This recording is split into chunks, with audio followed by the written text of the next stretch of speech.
하나님은 예수님을 보내시려고 준비하셨어요. 성경의 주인공이 누굴까?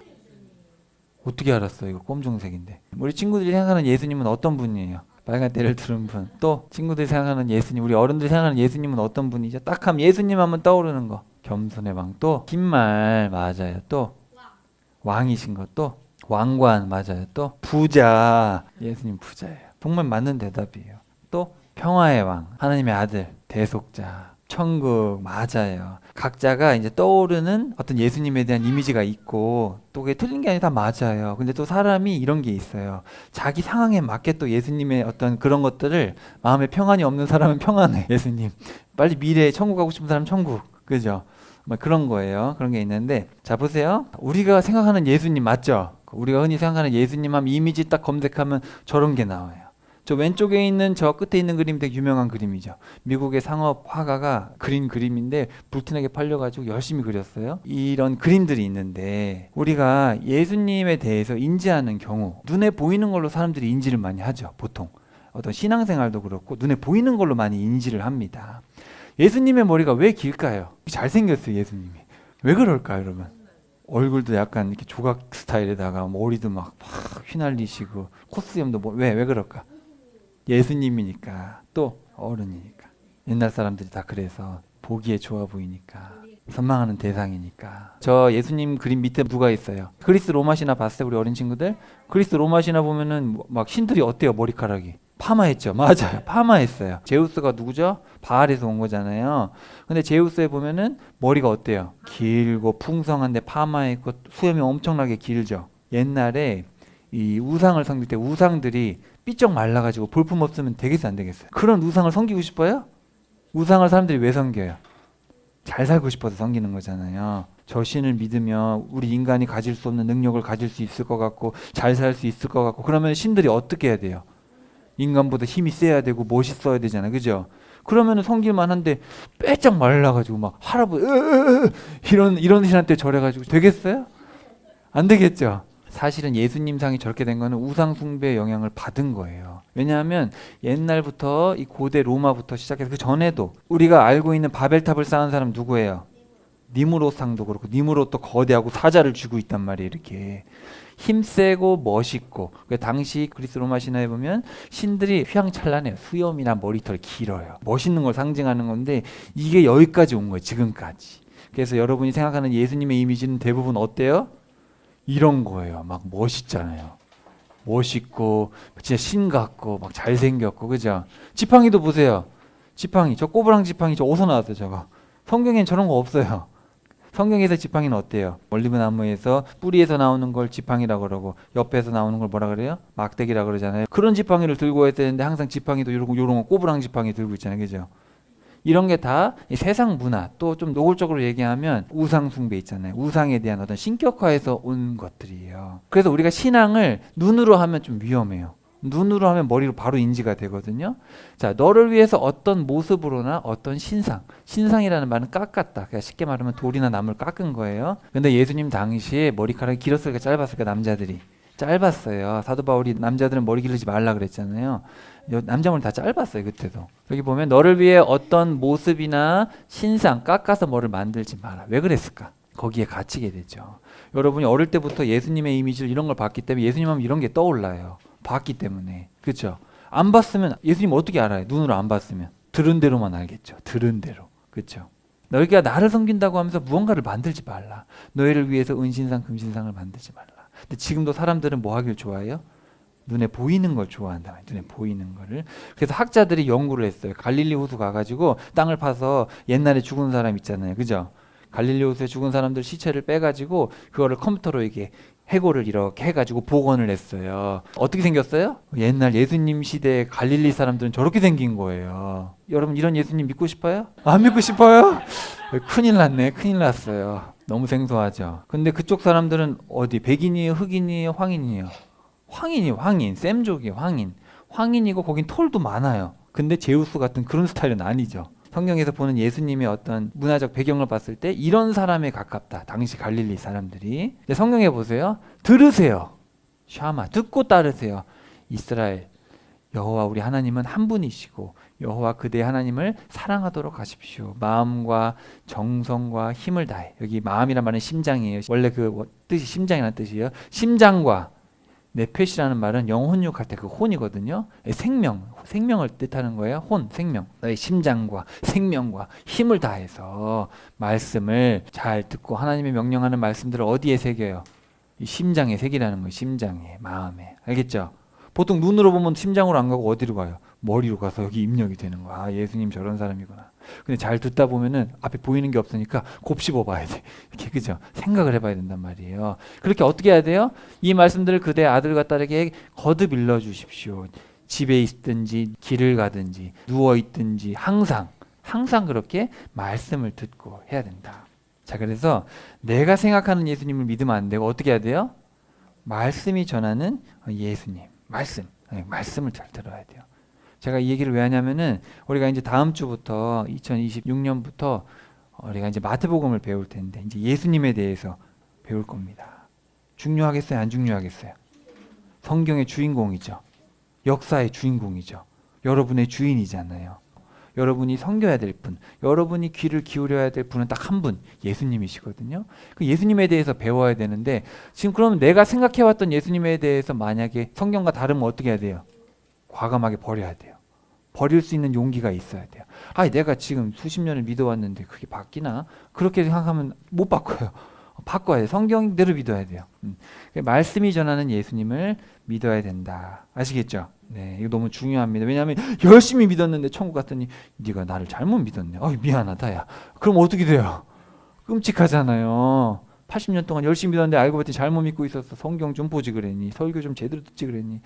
끝이에요, 끝. 그래서 너무너무 중요합니다. 저기 앞에 한번 보세요. 여러분 표가 좀 어려워 보이긴 하지만 예수님이 여기 있죠. 우리는 지금 여기 살고 있잖아요. 그죠? 여기 살고 있어요. 그래서 지금으로부터 몇 년 전에 예수님이 오셨어요? 2000년 전에 오셨고 예수님 오시기 전에 4000년이라는 성경대로 하면 이 4000년이라는 역사가 있습니다. 여러분 예수님 하면은 예수님을 믿는 사람들하고 같이 교회에서 있는 분일까요? 아니면 예수님은 좀 더 넓은 분일까요? 넓은 분은 어떻게 알았어요? 맞아요. 자, 보세요. 예수님은 어떤 분이에요? 성도들의 머리가 아니라 왕들 중에 왕이고 주인들 중에 주인이죠. 이 세상의 통치자죠. 통치자예요. 절대로 이스라엘이 믿는 신도 아니고, 그렇죠? 이스라엘에서 오신 그분만도 아니고 교회에만 계신 분이 아니고 어떤 분이에요? 세상을 만든 분이잖아요. 여기 보세요. 여러분들이 잘 모를까 봐 제가 가져왔는데 예수님이 오실 때 이스라엘 역사가 성경에 있지만 그럼 성경에 써있는 이스라엘 말고 다른 나라는 없었어요? 있었어요? 다 있었어요. 저기 보세요. 그래서 역사를 연구해 보면은 저 바벨탑 사건 전후로 해가지고 문명들이 있는데 황하 문명, 인더스 문명, 메소포타미아 문명 이런 것들이 있어요. 여러분 이걸 언제 배우냐면 나중에 학교 가면 배워요. 저기 빨간색 보여요? 빨간색이 예수님이 계셨던 이스라엘 땅인데 저 오른쪽으로 가면 바벨론이 있었던 바벨탑 보이죠? 저 바벨탑에서 교만하니까 하나님이 다 흩어버리셨죠. 흩어가지고 사람들이 어디로 갔어요? 고조선까지 온 거예요. 그 사람들이 누구예요? 우리 할아버지들이야. 우리 할아버지들. 한국 사람의 할아버지들. 고조선. 그리고 중국에 정착한 사람들이 있어요. 누구예요? 황하 문명이라 그러고 인도에 정착한 사람들이 있어요. 인더스 문명. 그리고 이집트로 간 사람 함의 후손들 중에는 이집트로 갔어요. 그래서 이집트에서 열심히 우상 숭배했어요. 그죠? 이집트 문명. 그리고 조금 늦게지만 저기 이제 유럽 쪽으로 간 사람들인데 에게 문명이에요. 에게 문명. 이렇게 해서 문명이 퍼져나갔는데 북아메리카, 남아메리카, 오세아니아도 갔어요. 갔는데 비교적 좀 늦어요. 여기는 거리가 머니까 비교적 늦게 역사에 등장합니다. 여기는 이제 원주민들이 살다가 미국은 뭐 몇 년 안 됐어요. 기껏해야 400~500년밖에 안 됐잖아요. 나라가. 얼마 안 됐어요. 뭔가 그 예수님이 활동하셨던 이스라엘은 뭔가의 중간에 있죠. 유럽과 아시아와 이 아프리카의 중간에 있잖아요. 중간에 문명의 중심지에서 이스라엘이라는 나라를 세워가지고 거룩한 나라들 세워보려고 하셨던 건데 안 됐죠. 그래서 예수님이 오셔서 그때부터 이제 복음이 선포되기 시작을 하는 겁니다. 황하 문명이 어떻게 됐어요? 나중에 중국이 된 거고 고조선에서 한국이 된 거예요. 한국이 된 지 얼마 안 됐어요. 1950년. 뭐 얼마 안 됐어 우리나라 역사가. 그전에는 조선이었고 고려였고 역사는 이렇게 흘러갑니다. 인더스 문명도 나중에 인도가 된 거고 메소포타미아도 엄청나게 많이 왔어요. 그러다가 이제 중동 여러 개로 나눠졌고 에게 문명해서 유럽도 지금은 엄청나게 많이 나눠졌죠. 이런 식으로 역사가 펼쳐지는데 이 역사는 성경과 무관하거나 예수님과 무관한 게 아니라 이 모든 것을 알고 계시는 분, 이 모든 나라의 왕 중의 왕이신 예수님께서 중간에 온 거예요. 예수님이 오실 때가 언제인지 알아요? 삼국시대예요. 삼국시대. 그리고 여기 삼국이 바로 유비관우 장비. 예수님 오시고 나서 유비관우 장비도 온 거예요.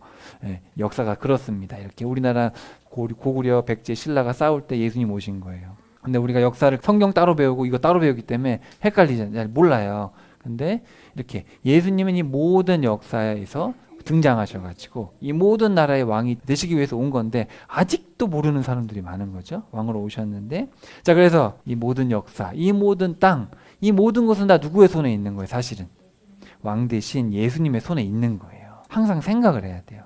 이 인생 우리가 시간도 배웠고 지혜도 배웠고 이 모든 걸 배웠는데 다 누구의 손에 있는 거예요. 예수님. 여러분의 인생도 그렇고 모든 역사와 시간과 이 모든 것이 다 예수님의 손아귀에 있는 거예요. 여러분의 주인이신 분. 이 너무너무 중요해요. 그냥 우리가 교회 가서 예수님한테 기도하고 예수님 좋은 말씀 듣고 집에 일주일 동안 그냥 살다가 이렇게 살다 보면 천국 가는 그런 게 아니에요. 그런 게 아니라 이 모든 것의 주인이신 그분을 따라가야 돼요. 그래야지 가는 겁니다. 예수님 오셔가지고 정말 많은 일들을 하셨죠. 또 예수님 오시기 전에 많은 예언들도 있었고 나중에 오실 예수님에 대한 것도 너무너무 성경에 너무너무 많아요. 주인공이 예수님이시니까. 그래서 성경을 보면 예수님은 하나님의 아들이시오, 하나님이시오, 메시아, 기름 부음 받은 분, 그리스도시오. 메시아는 히브리어고 그리스도는 헬라어 그리스 말이고 기름 부음 받은 자는 한국어로 푸른 거예요. 같은 뜻이에요. 그 다음에 왕들 중에 왕이고 주인들 중에 주인. 세상을 창조하시고 역사를 주관하시고 인간을 구원하시고 세상을 심판하실 분. 이분이 누구예요? 예수님. 여러분의 주인이세요. 알겠죠? 신약에 들어가기 전에 3가지 정도 여러분과 살펴보고 이제 예수님에 대해서 공부할 준비를 좀 하면 좋겠다. 그러면은 예수님은 2000년 전에 갑자기 오셨으면 그럼 그 전에 4000년 동안 뭐 하셨을까? 언제 가냐 언제가. 아유 힘들어 기다리기 힘들다. 그러셨을까요? 원래 계셨으니까 있는데 언제 가지? 그러셨을까? 아니면 구약에서도 나타나셨을까? 자, 또 구약에서 예수님에 대해서 얘기를 했을까 안 했을까? 또 예수님을 위해서 예수님이 가셔야 되니까 우리 삼위일체 하나님께서 예수님 이 땅에 가실 준비를 하셨을까 안 하셨을까? 하셨어요. 놀랍죠.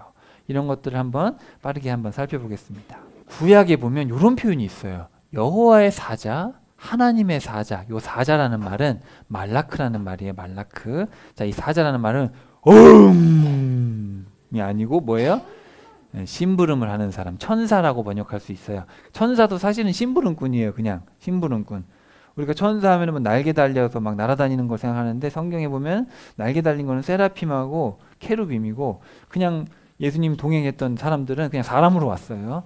심부름꾼. 그래서 여호와의 심부름꾼, 하나님의 심부름꾼 또는 여호와의 군대 대장 또는 사람의 아들. 한 번 딱 나와요. 사람의 아들 이렇게 나와요. 근데 이게 하나님의 천사들, 여호와의 천사들이라는 복수가 있는데 이런 건 다 단수로 나오거든요. 달라요. 다른데 이분은 천사가 아니에요. 말하는 걸 들어보면. 그래서 어떤 사람들은 그냥 하나님의 대리자로서 하나님의 권위로 얘기했다 그렇게 생각하는 사람도 있고 이분은 정말 대단한 천사 같다 그런 사람도 있고 아니면 이분은 그리스도시다. 제가 보기에는 칼빈도 그렇게 얘기했고 많은 사람들이 그렇게 얘기했는데 제가 보기에는 또 여러분 성경을 보시면서 판단해야 되지만 왜냐하면 성경에 여호와의 사자는 그리스도라고 얘기를 안 하고 있어요. 근데 맥락을 살펴보면 예수님 같아요. 그리고 인간처럼 나타난 삼위일체 3분 중에 사람의 형상으로 나타나는 분은 한 분밖에 없어요. 예수님밖에 없어요. 하나님도 그렇게 나타나신 적이 없고 성령님도 그렇게 나타나신 적이 없어요. 하나님은 영이시니까. 근데 예수님만큼은 사람의 형상으로 오셨잖아요. 근데 구약에서도 나타나신 그 하나님 한번 봅시다. 자, 창세기 22장 한번 가볼게요. 한번 펴보세요. 여러분 혹시 집에 가서 다 한번 살펴보세요. 제가 다 살펴보면 시간이 좀 걸려서 중요한 부분만 한번 살펴볼게요. 창세기 22장 11절 한번 봅시다. 여호와의 천사 보이시죠? 여호와의 사자 아브라함아 아브라함아 이렇게 부르시잖아요. 그죠? 그 아이에게 손대지 마라. 그에게 아무것도 하지 마라. 네가 나를 경외하고 나를 위해서 너의 하나뿐인 아들조차 아끼지 않는 줄을 내가 알았다. 에? 지금 여호와의 천사가 뭐라고 얘기해요? 나를 두려워하고 나를 위해서 아들도 아끼지 않는 것을 내가 알았다. 지금 천사가 얘기하는데 그럼 이거 누구예요 지금? 천사예요? 신이에요? 신이죠. 하나님이 얘기하는 것 같죠. 자, 그 다음에 16절 한번 보세요. 여호와의 천사가, 여호와의 사자가 두 번째로 얘기합니다. 나의 명예를 걸고, 그죠? 나의 이름을 걸고 내가 약속하겠다. 네가 하나뿐인 아들을 아끼지 않았으니 내가 너에게 복을 주겠다. 22장 16절 이하에 내가 너에게 복을 줄 것이다. 하늘의 별처럼 복을 줄 것이다. 18절 네가 나의 말을 잘 들었기 때문이다. 여호와의 천사가 얘기하는데 네가 내 말을 들었고 내가 너에게 복을 줄 것이다. 천사가 복을 줄 수 있어요, 없어요? 천사는 그런 존재가 아니잖아요. 딱 이걸 봤을 때 지금 이 말하고 있는 여호와의 사자, 하나님의 천사는 누구예요? 하나님인 것 같죠. 그렇죠? 자, 그리고 자 보세요. 도망가던 하갈에게, 하갈이 왜 도망갔어요? 임신을 하니까. 그러니까 이게 사실은 뭐냐면 지금 아브라함을 통해서 이삭이 태어나야 되는 중요한 상황에서 아브라함이 위기를 겪을 때 하나님이 가신 거예요. 하갈한테 간 거예요. 하갈아, 너도 큰 민족을, 이스마엘에게 큰 민족을 줄 것이다. 그렇게 얘기를 하시는 장면에서도 여호와의 사자가 나오고, 이삭을 바쳤을 때도, 그리고 야곱이 라반에게 삼촌한테 도망쳐가지고 아내들한테 꿈에서 나타나셨어. 하나님의 천사가 나타나셔가지고 말씀하셨다. 그래가지고 동물들을 가려라. 그래서 너에게 주겠다. 이제 그런 얘기를 하는, 아내들한테 꿈 얘기를 하면서, 그리고 야곱에게 나타나가지고 씨름을 하거든요. 신음을 해가지고 나에게 복을 주지 않으면 내가 폰을 풀지 않겠습니다. 그렇게 얘기를 하잖아요. 그 사람하고 싸웠을 때 이제 뭐라 그래요? 한번 펴봅시다. 32장에 보시면은 22절 이하에 보면은 싸웁니다. 그랬을 때 28절에 보면은 당신이 지금 하나님과 싸우고 또 사람들과 싸워서 자꾸 이기려고 한다. 이런 얘기 있죠. 누구와 싸웠어요 지금? 하나님과 싸우려는 거예요. 그러니까 지금 야곱이 싸운 게 누구예요? 누구와 싸운 거예요? 하나님하고 싸운 거예요. 사람의 형상으로 오신 분 예수님하고 싸운 거죠. 그런 표현들이 있어요. 그 다음에 나중에 야곱의 두 아들을 축복할 때도 여호와의 천사가 나를 여기까지 인도해 주셨다. 이제 그런 얘기를 하고요. 출애굽기 3장으로 갑시다. 출애굽기 3장 2절에 가면은 이제 모세가 떨기나무에서 누구를 만나죠? 떨기나무에서 하나님을 만나잖아요. 그때 3장 2절 한번 보세요. 여호와의 사자, 여호와의 천사가 그에게 나타났다. 어디서? 가시나무 덤불 속에서. 떨기나무 속에서 이제 나타난 거예요. 그러면서 4절에 한번 보세요. 하나님이 그 떨기나무 덤불, 가시나무 덤불 속에서 그를 부르셨다. 덤불 속에 누가 계셨다 그랬어요? 여호와의 천사가 계셨다 그랬는데 지금 하나님이 말씀하신다 그래요. 모세야 모세야. 5절에 보면 가까이 와라, 신발을 벗어라, 네가 있는 땅은 거룩한 곳이다. 나는 아브라함의 하나님, 이삭의 하나님, 야곱의 하나님이다. 그죠? 떨기나무 속에 여호와의 사자가 있었는데 갑자기 하나님이 말씀하신다고 표현을 하고 있어요. 그죠? 그러면서 14절에 보니까 뭐라 그래요? 하나님이 모세에게 말씀하셨다. 그 천사가 계속해서 얘기하고 있는 거예요. 나는 스스로 있는 자다. 이렇게 얘기하고 있죠. 나는 스스로 있는 자다. 나중에 예수님이 제자들하고 있을 때 가룟 유다하고 사람들이 와가지고 예수를 찾으러 왔다. 나사렛 예수가 누구냐? 그랬잖아요. 그때 예수님이 뭐라고 대답했어요? 내가 그다. 그랬잖아요. 그때 사람들이 어떻게 됐어요? 벌러덩 넘어진 거다. 내가 그다. 왜 넘어졌을까요? 나요 나. 넘어질 이유가 없잖아요. 뭐라 그랬냐면은 바로 여기서 내가 그다. 나는 스스로 있는 자다. I am who I am. 이렇게 되어 있거든요. 예수님이 바로 신적 권위로 내가 신이다. 이렇게 얘기를 한 거예요. 어떻게 보면은. 그때 와장창 넘어진 거죠. 자기를 신이라고 하니까. 자, 그런 표현들이 거기 있습니다. 그리고 출애굽기 14장으로 가볼까요? 14장 19절. 이스라엘 진영에서 이제 앞으로 가던 여호와의 천사, 하나님의 천사가 원래 앞으로 가셨잖아요. 출애굽할 때 앞에서 가셨는데 이집트 군대가 쫓아오니까 뒤로 가신 거예요. 하나님의 천사. 20절에 보시면은 밤새도록 이쪽과 저쪽으로 가지 못하도록 막아버린 거예요. 군대가 이쪽으로 못 오게 밤새도록. 그리고 21절에도 보면은 밤이 새도록 바닷물이 물러가게 했다. 동풍이 불어서. 그죠? 그러니까 여러분 모세가 지팡이를 들었을 때 팍 했더니 물이 팍 갈라진 거예요? 아니면은 밤새도록 천천히 갈라진 거예요? 밤새도록 천천히 동풍이 불어. 동풍도 반대쪽이에요. 반대쪽에서부터 천천히 바람을 부른 거예요. 그것도 하신 분이 누구예요? 여호와의 천사. 여호와의 천사가 그렇게 하셨다. 그리고 여기 출애굽기 23장 20절 23절 32장 34절 여기 4번 뭐라 그러냐면은 내가 내 천사를 나의 천사를 앞서 보내겠다. 이제 그런 얘기를 합니다. 너희들이 지금 약속의 땅에 갈 때 내가 내 천사 내 사자를 앞서 보내겠다. 근데 나중에 여호수아 가시면 누가 앞에 서 있어요? 여리고성 갔는데 여리고성 앞에 누가 벌써 있는 거예요. 누구예요? 여호와의 천사가 벌써 가 있어요. 벌써 예수님이죠. 가 있습니다. 그래서 이런 얘기들이 보세요. 그래서 민수기에 보면은 발람의 나귀를 막아서는 것도 여호와의 천사고 또 여호수아 5장으로 갑시다. 집에 가서 다 하나하나 한번 찾아보세요. 여호수아 5장 14절. 여리고성에 갔더니 누가 장군이 벌써 서 있는 거예요. 여리고성 앞에. 아니 누구십니까? 물어봤더니 나는 여호와의 군대 장관이다. 군대 대장이다. 그러면서 15절에 보면 어떻게 돼 있어요? 신발을 벗으라. 네가 있는 곳은 거룩한 곳이다. 이거 어디서 들었다는 얘기죠. 어디서 들었어요? 모세가 만날 때 했던 얘기잖아요. 왜냐하면 이분이 누구예요? 바로 예수님이기 때문에 여호와의 사자 같은 분이기 때문에 같은 얘기를 하는 거예요. 그리고 이제 사사시대에 가면은 사사시대 처음에 운니엘 처음에 사사시대 들어가자마자 타락하니까 나타나시고 또 5번째 기드온 때 나타나시고 또 삼손에게도 나타나십니다. 나중에 아라우나의 타작마당 저 때도 나타나시고. 자, 사무엘하 24장 한번 펴볼까요? 사무엘하 24장. 사무엘하 24장에 가면은 다윗이 죄를 짓는데 다윗이 인구조사를 한 거예요. 내 힘이 얼마나 센가 확인해보자. 그래가지고 사람들이 몇 명인지 셌는데 그럼 돼야 안 돼요? 안 돼요. 왜냐하면 이 나라는 누가 주신 거예요? 하나님이 주신 거잖아요. 그렇죠? 그런데 자기를 과시해서 그때 벌을 받을 때 누가 그거를 했냐면은 보세요. 24장 15절에 보시면은 여호와께서 돌림병을 해서 7만 명이 죽은 거예요. 7만 명이. 근데 그 천사가 있어요. 그랬더니 하나님께서 천사야 그만해라 그랬어요. 그래가지고 천사가 섰는데 그 천사가 누구예요? 16절 끝에 보니까 여호와의 천사가 아라우나의 타작마당에 있었다. 그래서 17절에 보시면은 이 여호와의 천사가 바로 백성들 7만 명을 죽인 거예요. 여호와의 천사가. 이 여호와의 천사가 칼을 들고 있었어요. 누구예요? 예수님. 예수님이 군대 장관이셨잖아요. 그죠? 심판자. 예수님. 여기도 여호와의 천사가 아라우나의 타작마당에 있었다. 그리고 쭉 봅시다. 여기 15번 앞에 보시면 15번 보시면은 엘리야가 하늘에서 불이 내려가지고 이제 사람들이 믿겠나 싶었는데 어떻게 됐어요? 이세벨이 자기를 죽이려고 하니까 자기가 어디까지 도망갔어요? 호렙산까지 도망갔어요. 도망갈 때 지쳐가지고 하나님 원망하고 있으니까 그때도 예수님이 가셔가지고 여호와의 사자, 여호와의 천사가 가서 달래기도 하고 그리고 나중에 아합의 아들 아하시야 왕이 난간에서 떨어졌을 때도 엘리야한테 가라고 합니다. 여호와의 사자가 가라고 하고 그리고 히스기야 왕 때 히스기야가 믿음이 없는 왕이었는데 하나님이 하도 믿음이 없으니까 아수르 군대 18만 5천 명을 한 번에 죽이셨어요. 누가 죽였어요?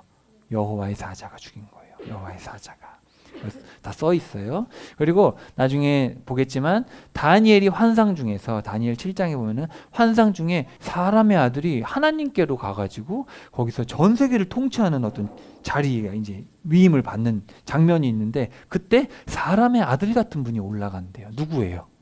예수님이죠. 예수님. 그리고 스가랴의 환상에 보면은 은매와 나무가 있는데 거기에 나무 사이로 빨간 말 뭐 여러 말들이 있는데 거기에 예수님이 나타나십니다. 거기 바로 여호와의 사자가 있고 여호와의 사자가 주님 언제까지 이 이스라엘을 회복 안 시킬 겁니까? 70년이 다 됐습니다. 그렇게 중보하는 분이 계셔요. 그분이 바로 예수님. 자, 이렇게 해서 구약에서도 지금 이렇게 분명하게 역사적으로 나타나신 게 여호와의 사자, 하나님의 사자, 군대 장관, 사람의 아들로 이렇게 보이신 것이 이렇게 여러 차례가 있고요. 이거를 제가 빈도수를 봤더니 여기 한번 보세요. 자, 아브라함 때 몇 차례 나타나시고 또 출애굽부터 해가지고 말라기까지 여러 번 나타나셨어요. 보이시죠? 빈도수 보이시죠? 여기 보면은 이렇게 출애굽할 때 많이 나타나시고 틈틈이 나타나셨어요. 틈틈이 이렇게. 그러니까 여호와의 사자.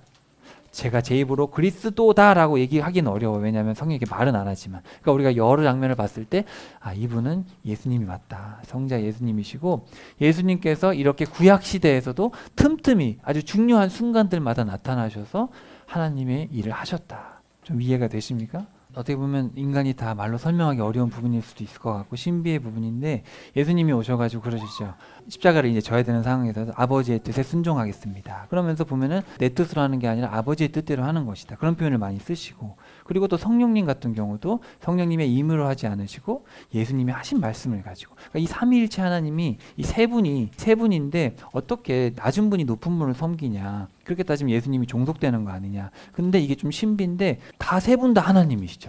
세 분 다 같은 하나님이시고 한 하나님이시고 본질이 같은 한 하나님이신데 그 안에는 서로에 향한 섬김과 복종과 순종이 있고 그래요. 이 성경을 읽어보면은 예수님의 모습도 예수님이 하나님이시라면 인간이로 오셨음에도 하나님이시면은 아버지의 말씀에 순종할 필요가 없고 그냥 나는 나고 아버지는 아버지고 근데 그게 그렇지가 않다라는 거예요. 심부름꾼으로 번역은 했지만 어떻게 보면은 하나님께서 아들이신 예수님을 그러면서도 하나님이신데 그분을 보내셔가지고 하나님의 대리자로서 어떻게 보내신 거죠. 대리자로 보내서 그 일을 하게 하신 건데 이것은 어떤 제 생각에는 예수님이 하나님보다 아버지보다 낮아서 그런 개념이 아니라 이 삼위일체 하나님의 어떤 존재하는 어떤 방식이 인간의 입장에서는 다 이해할 수는 없지만 어쨌든 아버지께 순종하고 그럼에도 불구하고 이분은 아버지와 하나이시고 그러니까 이거는 뭐 인간적인 개념에서 설명할 수는 없는 문제인 것 같아요. 히브리어 말라크라는 단어에 대해서 좀 확인해 봐야 될 것 같은데 뭐 제 생각에는 나중에 말라기 끝에 보면은 언약의 사자라는 말이 나와요. 예수님을 지칭해서 언약의 사자다. 언약의 말라크다. 그러니까 제 생각에 말라크를 그냥 어떤 종이나 이런 식으로 이렇게 하기보다는 대리하거나 대표하거나 전달자, 명령에 복종하는 그런 개념이 아니라 대표하는 어떤 개념. 그런 식으로 좀 이해를 하면 이해가 낫지 않을까. 오늘 말라크이란 단어에 대해서 좀 더 저도 한번 연구해 볼게요. 언이나 이런 거에 대해서. 자, 그래서 중요한 순간마다 나타나셔서 은혜를 베푸셨던 분. 예수님은 삼위일체 하나님은 항상 일하셨고 제가 오늘 다루진 않겠지만 성령 하나님도 구약에 계속 나옵니다. 성부, 성자, 성령 삼위일체 하나님은 항상 같이 일하십니다. 이제 구약에 예언된 예수님에 대해서 한번 쭉 살펴볼 텐데 몇 개나 되는지 알아요? 300개가 넘어요. 그 중에 성취된 게 대부분이죠. 미래, 이제 재림에 대한 것도 또 되게 많아요. 근데 이제 사람에 따라서 학자에 따라서 이거는 좀 아닌 것 같다. 그러니까 이거는 직접적으로 하는 건 아닌 것 같다. 그러니까 학자에 따라서 달라요. 그냥 300개 밑으로 보는 분도 있고 300개 위로 보는 분도 있고 어차피 이건 정답이 없어요. 왜냐하면 성경에서 이 구절은 딱 이렇게다라고 하는 것도 있지만 이렇다고 얘기 안 하는 부분도 있기 때문에 이거는 뭐 100%는 아닙니다만 큼직한 것만 좀 한번 보고 갈게요. 창세기에 보면은 여자의 씨 구원자가 여자에게서 태어나는데 그 여자가 뱀의 머리를 밟을 거래요. 뱀은 여자의 발꿈치를 밟는데 여자는 뱀의 머리를 밟아요. 이게 누구예요? 여자의 후손 누구예요? 예수님을 이렇게 피나게 만들었잖아요. 그죠? 예수님은 사탄의 머리를 밟아버리시죠. 그리고 나중에 아브라함의 씨에서 모든 민족을 복을 받을 것이다. 이삭의 씨, 나중에 뭐 유다의 씨라고도 합니다. 창세기 49장에 가면은 유다의 씨에서 유다의 지팡이, 왕의 지팡이를 가진 자가 있을 것이다. 그래서 아브라함의 자손, 이삭의 자손 중에서 그리고 유다의 후손 중에서 예수님이 오실 것이다. 이제 그런 얘기들이 이렇게 있어요. 그리고 출애굽기에 보면은 문에다가 뭘 발랐어요? 누구를 상징하는 거예요? 어린 양을 잡아서 피를 발랐는데 나중에 이게 다 예수님에 대해서 예언됐던 거죠. 그리고 나중에 민수기에 보면은 사람들이 죄를 지어가지고 뱀이 나타나가지고 물으니까 사람들이 픽픽 쓰러져 죽었어요. 그때 하나님이 자 장대에다가 나무에다가 뱀을 걸어놔라, 노뱀을 걸어놔라. 그러면 그걸 쳐다보면 다 산다. 그래가지고 사람들이 살았거든요. 그럼 이 장대에 걸린 노뱀은 누구예요? 맞아요. 예수님을 보면 살아난다는 걸 미리 얘기를 한 거예요.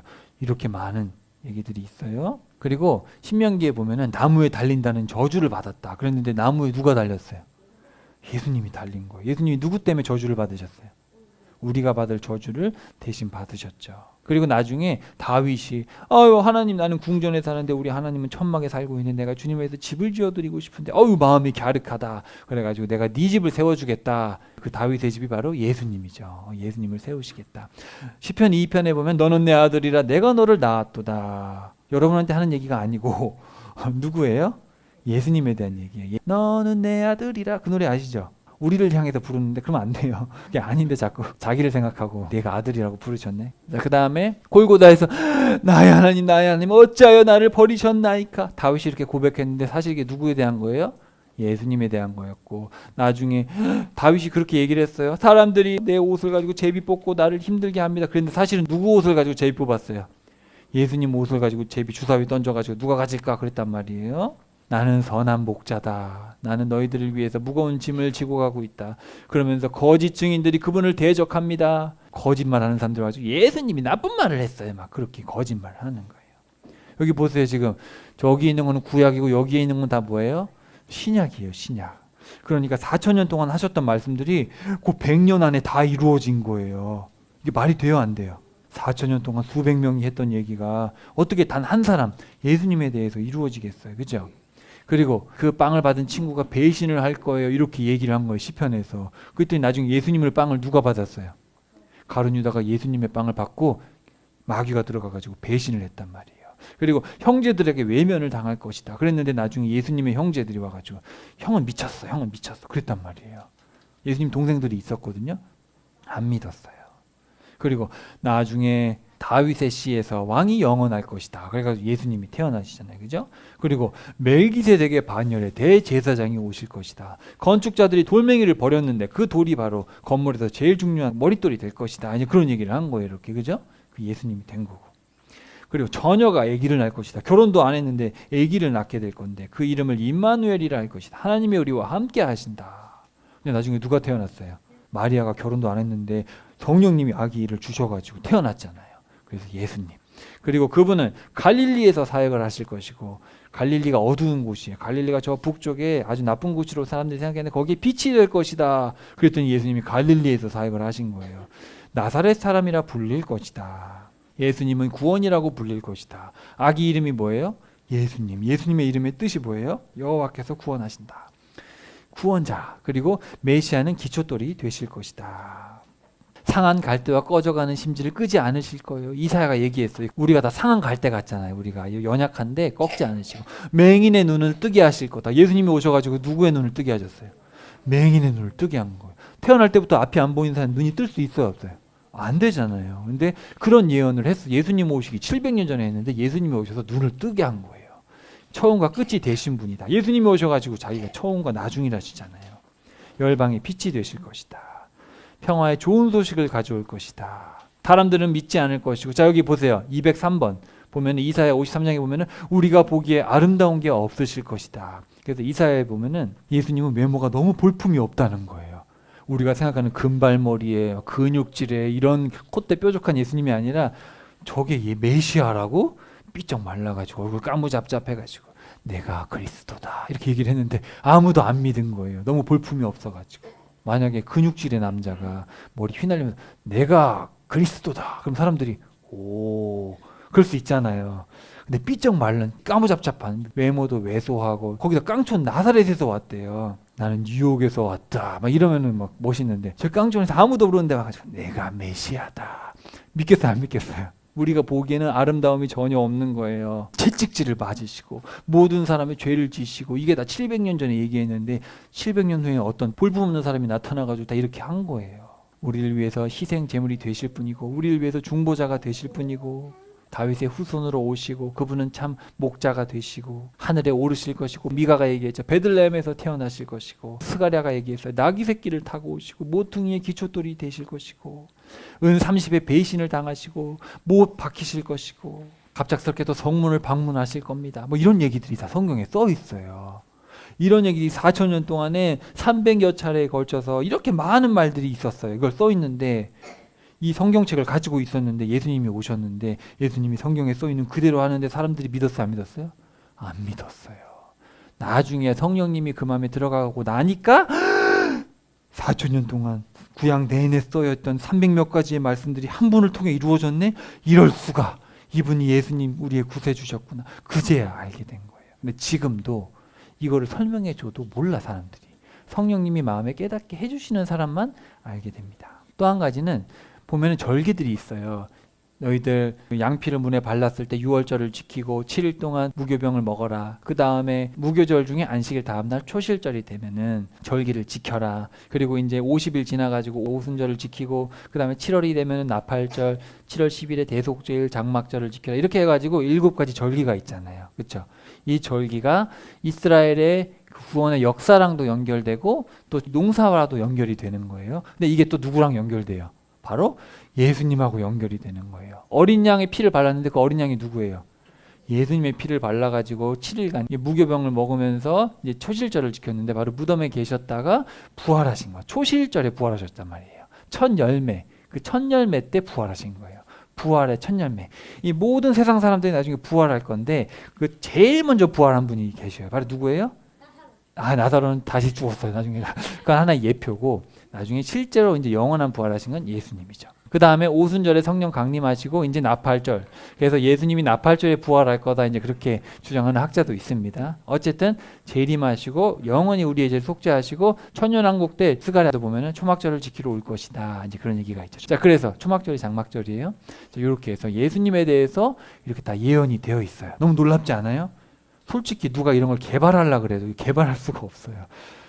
4,000년 동안 썼는데 어떻게 그게 한 사람한테 딱 맞아떨어지겠어요? 그죠? 확률적으로 불가능해요. 세상에 어떤 종교도 이런 게 없어요. 4,000년 동안 수십 명의 사람들을 통해 전하신 말씀이 한 분 예수님을 통해서 완전히 성취가 되었습니다. 놀랍죠? 자, 이제 마지막으로 아담부터 해서 예수님까지 몇 년이에요? 성경 그대로 하면 4,000년입니다. 4,000년인데 4,000년 올 때까지 하나님이 준비를 하셨어요, 안 하셨어요? 하나님이 예수님 길을 다 준비하셨어요. 처음에 사람들이 자꾸 죄를 지으니까 에녹을 통해서 경고하시고 홍수로 다시 시작하시고 한 사람 아브라함을 통해서 훈련하신 다음에 아브라함의 후손 이스라엘을 택해가지고 훈련을 시켰어요. 근데 말을 안 들어요. 그래가지고 사사들, 지도자들을 택해서도 구원을 해보고 왕들을 통해서도 해봤는데 말을 안 듣고 대언자들을 계속 보내도 말을 안 들어요. 멸망하고 다시 시작했는데 또 말을 안 들어요. 또 계속 변질되는 거예요. 이런 상황. 하나님께서는 이런 상황 속에서도 계속 은혜를 베풀어 주시죠. 정말 이 우리가 구약의 이야기를 읽어보면은 인간은 계속 죄를 짓는데 하나님은 계속 은혜를 베풀어 주셔요. 은혜를 베풀면서 기회를 주고 계속 기회를 줍니다. 근데 안 되는 거예요. 안 돼요. 안 돼가지고 여기서 이제 이스라엘이 멸망했잖아요. 멸망하고 하나님 떠났어요. 말라기 때 떠났어요. 떠나가지고 이제 예수님이 오시는데 예수님이 올 때까지가 한 400몇 년이 되는 거예요. 이걸 우리가 신구약 중간기라고 합니다. 신구약 중간기.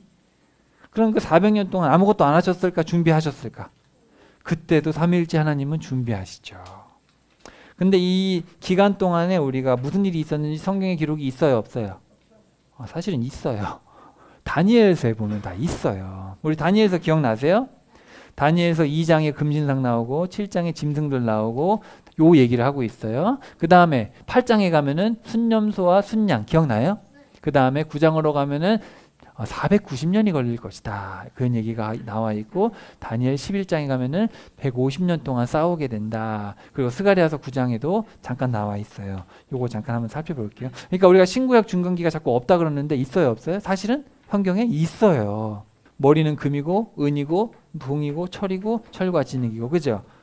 이거를 통해서 사실은 지금 이 환상을 보고 있을 때는 바벨론이 다스리고 있었잖아요, 그죠? 근데 나중에 이런 나라들이 올 것이다. 아까 신구약 중간기에 로마라는 나라가 올 것이다.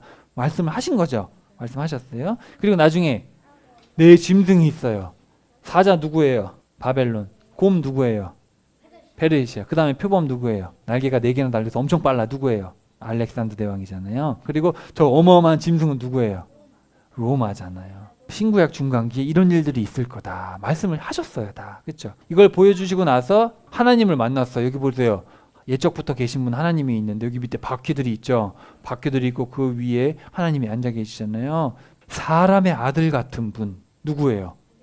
예수님이 옛적부터 계신 분 여호와 하나님께 갔다. 그랬더니 그분께 영존하는 통치 권세 왕국을 주셨다. 이 얘기가 다니엘서에 나옵니다. 자, 또 이거 기억나요? 두 뿔 가진 양이 있었는데 어디서 염소가 달려들었잖아요, 그죠? 엄청나게 큰 뿔, 그죠? 누구예요?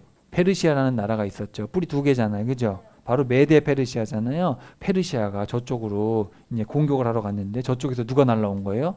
알렉산더 대왕이 쳐들어온 거예요. 뿔이 어마어마하게 커요. 그래서 알렉산더 대왕이 쳐들어와가지고 알렉산더 대왕이 근데 순식간에 죽어버렸어요. 너무 전쟁 하다가. 그래가지고 여기서 뿔이 4개로 나눠졌죠. 4명의 장군으로 나눠져가지고 4명의 장군 중에 2명이 이제 저기를 북쪽이랑 남쪽을 하는데 몇 년 동안 싸웠어요? 150년 동안 싸운 거예요. 처음에는 남쪽 이집트에서 다스리다가 나중에 북쪽으로 다스리게 되는데 북쪽에 무시무시한 왕이 한 명 등장해요. 누구예요? 안티오쿠스 4세 에피파네스. 벌써 기억이 잘 안 나죠? 빨리 집에 가서 또 복습하세요. 자, 그래가지고 이 안티오쿠스 에피파네스가 나타나가지고 제우스를 세우고 돼지고기를 거기다가 넣고 돼지고기 피를 뿌리고 사람들 다 죽이고 막 그랬단 말이에요. 하나님이 떠나면 이런 일들이 일어난다는 얘기를 했던 거예요, 벌써. 이 4뿔 중에서 엄청난 뿔이 하나 났는데 이 무시무시한 왕이 온다. 그리고 이제 다니엘이 이런 걸 보고 너무 마음이 안 좋아가지고 막 기도를 하고 있었는데 그래 알려주겠다. 그래가지고 네 나라는 490년 동안 죄값을 치러야 된다. 490년이 지나야지 된다. 이제 그런 얘기를 한 거예요. 기억나세요 혹시? 어렴풋이 기억나시죠? 고레스 칙령부터 해서 7일에 49년이 지나가고 그때부터 434년 62일에가 지난다. 이제 그러고 나면은 무슨 일이 일어나요? 그때 기름 부음 받은 자가 강제로 폐위되고 아주 어려운 일이 일어날 것이다. 누구예요 이거? 폼페이 장군이 와가지고 지성소에 들어가가지고 들고 왔잖아요. 거기는 원래 못 들어가는데 하나님 이미 떠나셨어요. 자, 그래가지고 이런 일들이 있을 것이다. 다 얘기를 한 겁니다. 신구약 중간기에 일어날 일들을 이미 얘기를 해놓으셨었어요. 자, 그리고 북쪽과 남쪽이 싸울 것이다. 다니엘서 11장에 가면은 150년 동안 이런 왕들이, 여기 보면 왕들이 많죠. 우리 배웠던 거니까 다 넘어갈게요. 그래가지고 여기 보세요. 프톨레미는 여기 남쪽 왕, 셀류쿠스는 북쪽 왕, 이렇게 싸우다가 나중에 안티오쿠스 4세가 올 것이다. 아주 성경에 자세하게 써 있죠. 이 말라기부터 예수님 오실 때까지 이 400~500년 되는 이 이야기를 이미 다 말씀을 해놓으신 거예요. 없는 게 아니에요. 그리고 스가랴서에도 보면은 알렉산더가 나중에 점령할 것이다. 이제 그런 얘기 하시고, 나중에 너희들이 헬라의 아들들, 그리스의 아들들을 치게 할 것이다. 나중에 마카비 혁명이 일어난다. 나중에 견디다 못해서 안티오쿠스가 너무 못 살게 구니까 혁명이 일어나가지고 마카비라는 사람 망치예요. 그래서 마카비 하면 뭐가 떠올라요? 마가복음 떠오르죠. 마크, 망치란 뜻이에요. 망치, 마카비, 마가. 자, 이렇게 해서 신구약 중간기의 대부분에 있는 이야기들이 성경에 나와 있어요. 이런 어렵고 힘든 시기, 사자 같은 나라한테 억압을 받았다가 곰 같은 나라한테 억압을 받고 표범 같은 나라한테 억압을 받고 있다가 거기서 갑자기 안티오쿠스 4세가 나타나가지고 너무너무 괴롭히는 거예요. 괴롭히는 정도가 어떤 정도예요? 살 수 없을 정도잖아요. 성전에도 제우스 신상을 섬기고 거기다 절하라 그러고. 그러니까 이제 참다 못해가지고 혁명을 일으킨 거죠. 혁명을 일으켰는데 그것도 얼마 안 가요. 그것도 얼마 안 가가지고 망해요. 망해가지고 나중에 로마의 지배를 받고 조금 있다가 누가 오시는 거예요? 예수님이 오시는 거예요. 정말 극악으로 치닫죠. 이걸 잠깐 설명하고 이제 마칠게요. 안티오쿠스 4세가 제우스 성기라고 그러고 막 그러고 있으니까 마띠디아이죠. 시골의 제사장인데, 시골의 레위인이죠. 제사장이 전쟁을 시작한 건데, 셋째 아들 이름이 유다인데 이 사람 별명이 망치예요. 그래서 유다 마카비가 전쟁을 해가지고 막 이겨갔어요. 부순 거예요. 그러다가 이제 죽고, 그 다음에 다섯째 아들 요나단이 하다가 요나단도 죽었어요. 근데 어쨌든 성공적으로 돼가지고 둘째 아들인 시몬이 다 통합을 한 거예요. 독립군들도 여러 종류가 있는데 이걸 다 통합을 해가지고 자기가 제사장이 된 거예요. 자기가 대제사장이 되고 자기가 왕이 된 거예요. 대제사장이자 왕. 그래가지고 이제 시몬이 이제 중심으로 해서 하스모니안이라는 왕조가 시작이 된 거예요. 이제 독립했어요, 나라가.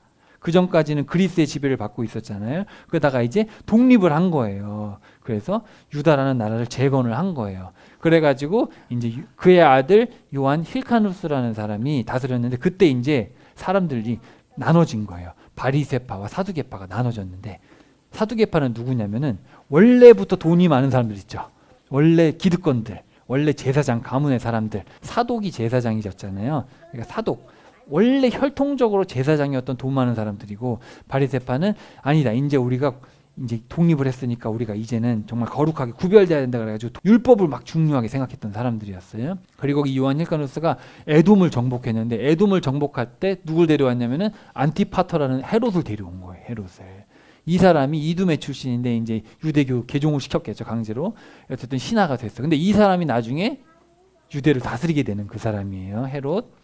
그리고 이제 아리스토블루스가 태어났고, 이 사람이 알렉산드라랑 결혼을 했는데 죽었어요. 그리고 알렉산드라가 다시 알렉산더 얀네우스라는 사람과 또 결혼을 또 했어요. 그리고 이 중간에 막 바리새파와 사두개파 막 정치적인 막 싸움이 어마어마하게 많았어요.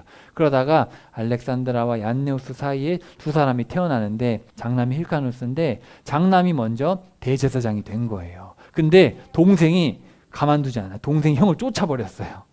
그래가지고 이 사람이 누구한테 도망가냐면은 헤롯한테 도망을 가게 됩니다. 요 힐카누스는 바리새파가 지지했고, 이 사람은 사두개파가 지지한 거. 이렇게 파가 나눠가지고 막 전쟁을 했는데, 이렇게 막 싸우고 있었어요. 이 두 왕자가 막 전쟁을 하고 있는 거예요. 그래서 형은 망명가고 아리스토블루스가 있는데, 이때 누가 나타난 거예요? 이때 폼페이가 나타난 거예요.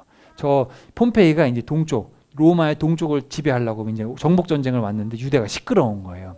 유대가 시끄러우니까 어떻게 하냐면은 힐카누스를 복귀시키고 아리스토블루스의 사람들을 다 처단해 버리고, 그리고 이제 지동소까지 들어와 가지고 없애 버렸잖아요, 다. 그죠? 64년에 그런 일이 일어나고 63년에 함락시켜 버렸어요. 그래서 63년에 이제 끝났어요. 하스몬 왕조가 63년에 끝나 버렸어요. 이제 61년에 폼페이가 돌아가거든요. 그러면 이제 60년에 그 유명한 삼두 정치가 시작되는 거예요. 로마는 원래 왕이 다스리는 나라가 아니었어요. 왕이 다스리는 게 아니라 원로들이 모여가지고 공화정이었어요. 그랬는데 이제 그것도 오래 가지 않아요. 그러면서 이제 카이사르, 시저 혹시 들어봤어요? 시저? 카이사르라는 사람이 힘이 어마어마하게 셌어요. 그리고 폼페이오는 동방을 정복했고 카이사르는 서방을 정복했는데 이 두 장군이 힘이 센데 야망이 있는 거예요. 내가 로마의 왕이 돼야겠다. 그리고 크라수스는 돈이 제일 많았어요. 로마에서. 그러니까 돈과 무력이 뭉쳐가지고 우리끼리 싸우지 말고 우리 셋이 로마를 다스리자. 그래가지고 세 명이 정치를 한 거예요. 근데 그때 바로 이 안티파터, 헤롯 안티파터가 정치적인 안목이 좋아가지고 이 다음에 카이사르한테 충성을 다한 거예요. 그래가지고 이제 그래, 어이 안티파터 네가 유대를 다스려라. 이제 그렇게 된 거예요. 그래서 유대 땅이 헤롯이 다스리게 된 거예요. 로마가 다스리지만 로마가 헤롯을 앉혀놓은 거예요. 이해되셨죠? 근데 카이사르도 죽게 되고 다 이제 폼페이도 죽고 다 죽어요. 어쨌든 그래가지고 나중에 이제 2차로 또 삼두 정치를 하는데 옥타비아누스가 바로 여러분이 잘 알고 있는 아우구스투스, 가이사 아구스도, 이가 바로 로마의 첫 번째 황제예요. 이 사람이 바로 카이사르의 양아들입니다. 옥타비아누스와 안토니우스와 레피두스, 이 세 사람이 또 하다가 다 죽습니다. 이 안토니우스가 바로 되게 유명한 사람이에요. 여러분 클레오파트라 들어봤어요? 그 클레오파트라와 또 이렇게 만나는 그런 사람인데 그 유명한 클레오파트라가 이 클레오파트라예요.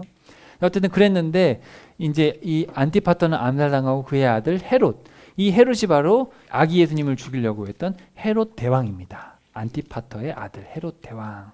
이런 역사들이 펼쳐지고, 자 안티파터가 헤롯 대왕을 낳고, 헤롯 대왕은 좀 정신적으로 문제가 많은 사람이었는데 결혼을 엄청나게 많이 했죠. 여러 사람하고 결혼을 했는데 네 번째 여자랑 결혼해서 아켈라오하고 안티파스가 태어나고, 안디바라고 되어 있어요 성경에는. 그리고 클레오파트라랑 결혼해가, 이건 또 다른 클레오파트라가 많아요. 그래서 빌립이 태어났는데 나중에 헤롯 대왕이 죽어요. 헤롯 대왕이 예수님이 BC 6년쯤에 태어나시는데 BC 4년에 죽습니다. 헤롯 대왕이 죽고 나서 아켈라오는 여기를 다스리고, 여기 유대 땅이죠. 그리고 여기 갈릴리는 안티파스가 다스리고, 이쪽 여기는 빌립이 다스리고. 근데 아켈라오가 정치를 잘 못했어요. 그래서 아켈라오가 쫓겨나고 누가 와요? 로마의 총독이 오게 됩니다. 여기는 너무 분쟁이 많으니까 직접 다스려야겠다. 그래서 빌라도가 오게 되는 거예요. 자, 이때 사람들이 되게 혼란스럽잖아요. 정치적으로 혼란스럽고 어지럽고, 이럴 때는 사람들이 끼리끼리 뭉쳐요. 그죠? 그리고 돈 많은 사람들 있잖아요. 돈 많은 사람들은 사두개파, 돈 많은 사람들끼리 모였어요. 그리고 나는 세상이 싫다. 사두개파가 다스리는 거 싫어. 그래가지고 광야로 가가지고 광야에서 기도한 사람들이 있어요. 누구예요? SNF파. 그리고 이거는 힘으로 싸워야 된다. 로마하고 싸우자. 이런 사람들은 열심당이에요. 말씀이야. 율법을 지켜야 돼. 율법을 지켜야 구원받지. 좋아 보이지만 사실은 그 사람들도 위선적이었어요. 그 사람들이 바로 바리새파입니다. 그래서 바리새파는 회당에 모여가지고 맨날 자기들끼리 성경을 연구하고 율법을 안 지키면 막 사람 취급도 안 하고 막 그랬단 말이에요. 그리고 사두개파는 성전, 오직 성전이에요. 이 사람들은. 그래서 이 사람들은 모세오경만 중요하게 생각하고, 이 사람들은 어쨌든 권력을 유지하는 데 목적이 있기 때문에 친그리스죠. 친로마, 친헬라. 그리고 내세든지 천국이든지 천사 믿지도 않았어요. 현실이 권력이 중요하니까.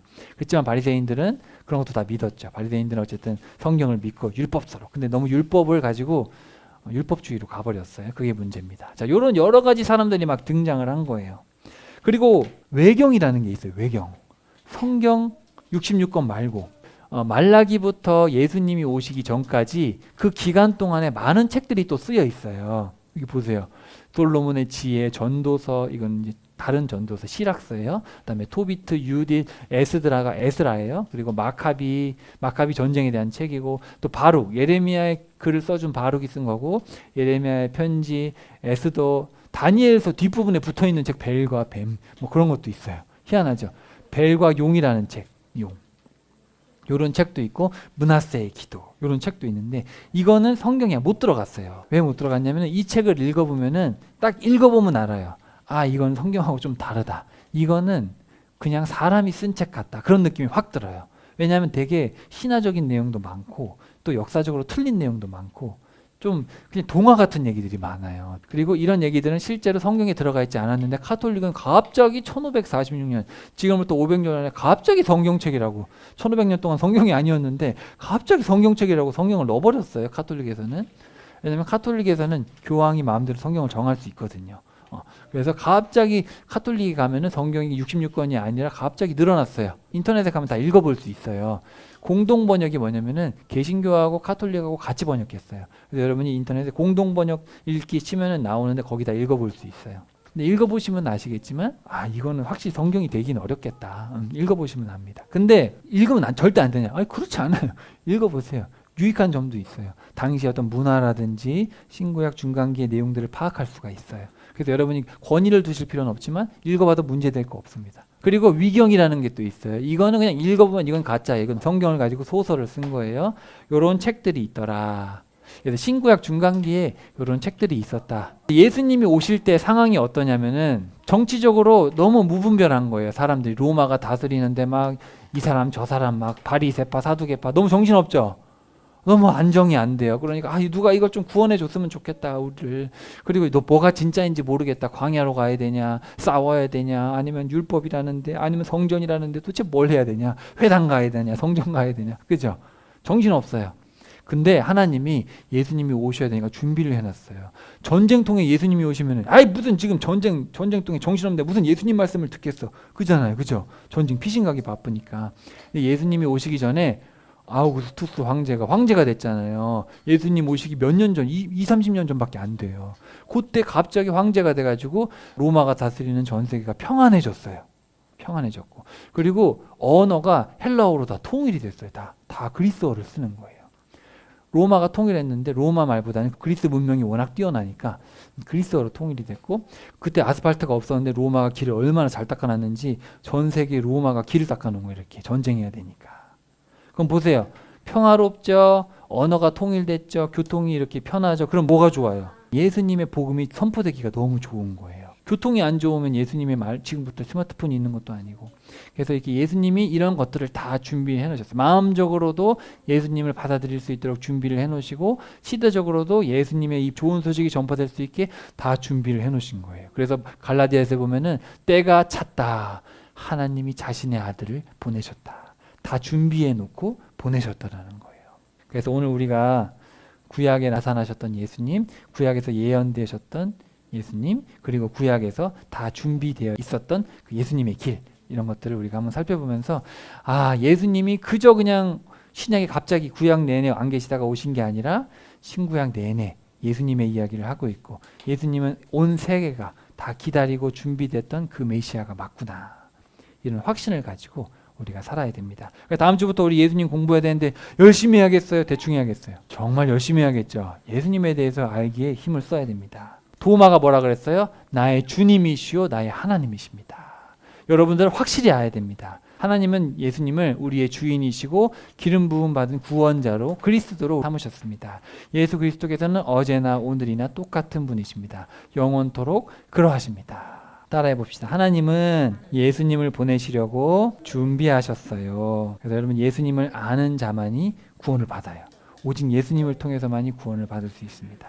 그래서 우리 2026년 한 해 동안에 예수님에 대해서 열심히 우리가 배울 텐데, 여러분, 예수님에 대해서 배울 수 있는 게 항상 있는 게 아니에요. 시간은 한정되어 있으니까 기대를 가지고 여러분 마음으로도 기도하면서 준비하시고, 내가 이제 2026년 정말 우리가 마태복음부터 열심히 배울 텐데, 내가 나의 주인 되시고 온 세상의 통치자가 되시고 예언되셨던 그분, 이 땅에 오셨고 다시 오실 그분을 제대로 배우고 나의 남은 생에 예수님을 잘 따라 살아야겠다, 그렇게 결단할 수 있는 우리 모두가 되기를 축복합니다.